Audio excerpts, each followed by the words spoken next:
Hi friends, എല്ലാവർക്കും പുതിയ വീഡിയോയിലേക്ക് സ്വാഗതം. നിങ്ങളുടെ ഫോൺ ആരെങ്കിലും എടുത്തു നോക്കിയിട്ടുണ്ടെങ്കിൽ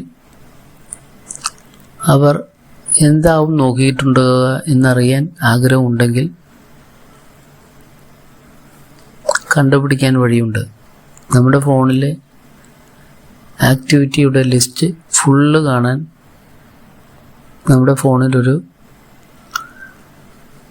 കോഡുണ്ട്. അത് എങ്ങനെയെന്ന് നോക്കാം.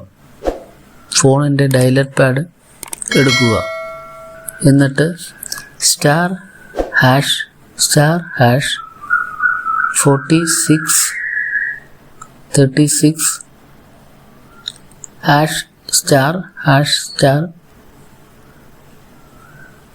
എന്ന കോഡ് ടൈപ്പ് ചെയ്യുക. പക്ഷെ ഇങ്ങനെ ആയിരിക്കും. യൂസേജ് സ്റ്റാറ്റിസ്റ്റിക്സ് എന്നുള്ളത് ക്ലിക്ക് ചെയ്യുക. ക്ലിക്ക് ചെയ്യുമ്പോൾ ഇതുപോലെ കാണാൻ പറ്റും. റൈറ്റ് സൈഡിലൊരു ചെറിയ ആരോ മാർക്കുണ്ട്. അതിൽ ഇതുപോലെ ഒന്ന് ചെറുതായിട്ട് ക്ലിക്ക് ചെയ്യുകയാണെങ്കിൽ ഒരു പോപ്പപ്പായിട്ട് വരും. അതിൽ ലാസ്റ്റ് ടൈം യൂസ്ഡ് എന്നുള്ളത് ക്ലിക്ക് ചെയ്യുകയാണെങ്കിൽ നമുക്ക് ഏറ്റവും അവസാനം കണ്ടത് ഏറ്റവും മുകളിൽ വരുന്നതായിരിക്കും. വീഡിയോ ഇഷ്ടപ്പെട്ടെങ്കിൽ ലൈക്ക് ചെയ്യുക, സപ്പോർട്ട് ചെയ്യുക, സബ്സ്ക്രൈബ് ചെയ്യുക. Thanks for watching.